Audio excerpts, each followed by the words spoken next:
Network. Hello, this is Alex Jones with some important questions. If you're going into a battle and they give you a rifle and a sidearm, how much ammunition do you want? My answer would be all I can get. In the battle for freedom and the lives of your loved ones, food is your only ammunition. How much do you want? When do you want it? Now or after the battle starts? When will you need it? Can you buy it without proper identification? Will there be any food? Will it make your children sick? If there's a quarantine and you can't feed yourself, will you go to the gathering center and be immunized? You wipe out all these problems if you have a good food supply. Food is your ammunition to fight for your freedom and your life. How much will you need? We don't know. How much do you want? All you can get. I'm Alex Jones. I want all of you good guys to live to fight another day. Call 1-800-409-5633 or check it out on the web at efoodsdirect.com. Again, that number, 1-800-409-5633. The illusion created by the power elite is a lie that covers even the food they want you to eat. Will you continue to be their profit center, buying their processed food that makes you sick? Go to the doctor and buy their drugs? You don't have to cooperate. There is a solution. Inner Health Botanicals, a company that my wife and I just love, have been providing products for the last 5 years that give you the perfect solution to this madness. Try their Inner Food with 20 organic ingredients full of dense nutrition that gives you the energy you need and will keep you well. It even won the award for Best Superfood of 2009 from our friend Mike Adams, the Health Ranger. I love their NutriCafe, great organic coffee infused with herbal extracts to boost your immune system. Try all of their truly honest products that will keep you alive and healthy. Go to ENERFOOD.com or give them a call right now, 866-762-9238. Click on their banner at Infowars.com to see all the available discounts.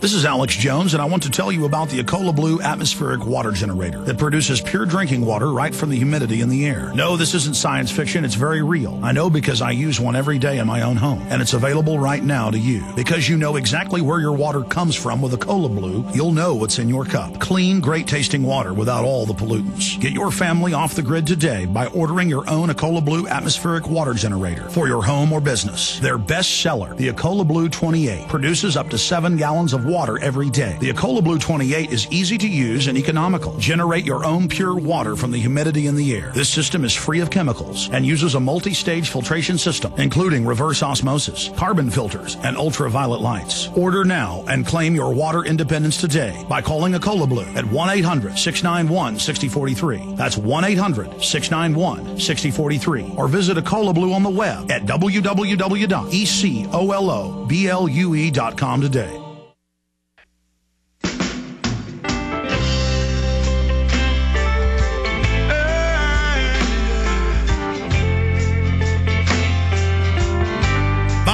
Program note here. We have watched all the entries, even a few of the entries we haven't posted yet. Charlie Sheen, in the last month, as they began coming in, watches them every day. Talked to Charlie at length last night. We are down to 2 or 3 winners for 20 Minutes with the President. Spell it out, 20minuteswiththepresident.com. And we've got master list posted at 20minuteswiththepresident.com and Infowars.com and prisonplanet.com. We've narrowed down some of the finalists, but those still may not be the winners, but they're up on Infowars.com. I'm going to spend several hours tonight on the phone with Charlie Sheen. He's judging, but he wants me to sit there with him and watch him at the same time with him. We'll be like trying to click at the exact same moments we can be. He'll be in his theater, his big theater, his house with YouTube up on the screen watching him, and I'll be at home with the French bulldog running around biting my ankles and the children running around like heathen. They're great. But we're going to be trying to pick the winner tonight, but we'll announce it next Tuesday. Charlie Sheen, 12 noon, next Tuesday, second hour of the show. And we'll be breaking it all down and having the winner on. But when we pick the winner in the next few days, be ready for us to email you or contact your channel, so we can have you on with Charlie. There's going to be first place, $14,000, second place, $1,000, third place, $500. And Charlie's paying the $14,000 winner. I'm paying the second and third place winner. And I think Charlie's just going to pick all 3. We'd said he would pick the first person, but we'll just let Charlie pick them all.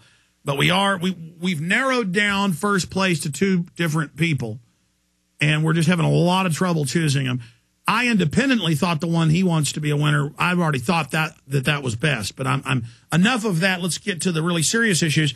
But this is serious. I mean, when we have these contests, hundreds and hundreds of videos get made. Some will get hundreds of thousands of views, some tens of thousands, and you reach millions of people. And now they see the 20 key bullet points of 9/11 being an inside job. Okay, going back to Webster Griffin Tarpley, best-selling author, doctor of history and economics.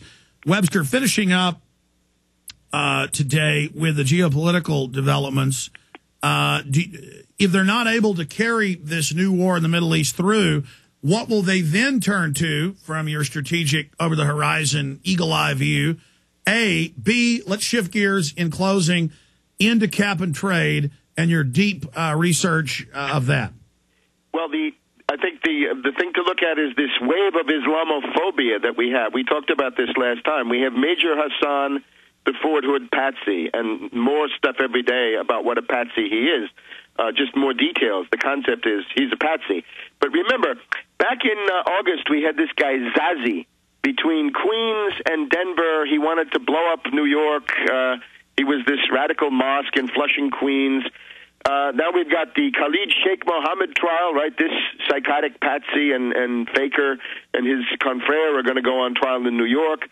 We've got the seizure of these so-called Iranian mosques that are accused of being the property of Bank Melli and the Alavi Foundation of Iran, and there's one right down here in Potomac, Maryland. It's a school. 150 or 200 kids go there, and the feds are seizing it.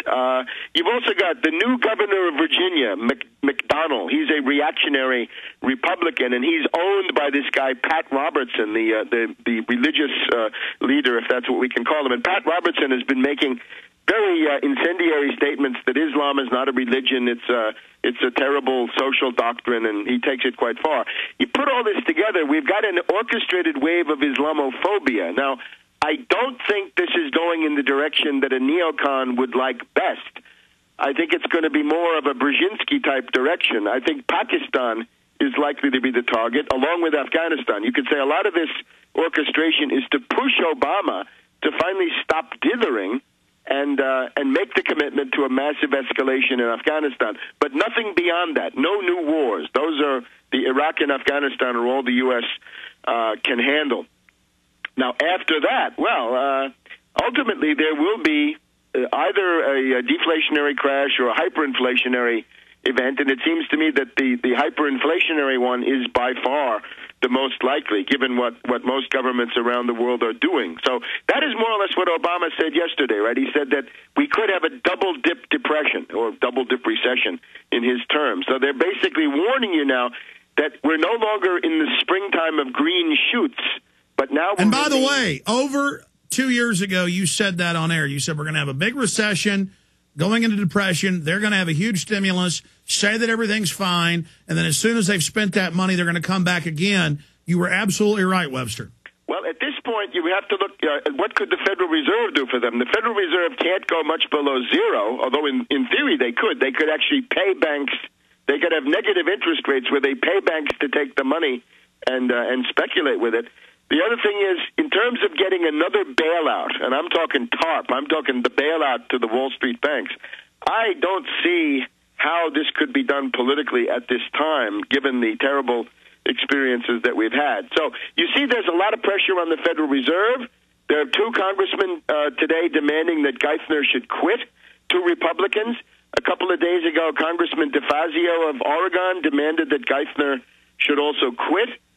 So I think the finance establishment, the Geithner-Bernanke group, and also with the campaign to audit them, which would be a useful step in itself. All of this is coming around, and the Fed is really under fire. You've also got some guy like Dodd, who's trying to win an election in Connecticut, thinks that he can look good by proposing to strip away a lot of the powers of the Fed. Now, this is a very rotten thing that Dodd is doing, but it shows you that the climate is anti-Wall Street, and I think that's fundamental.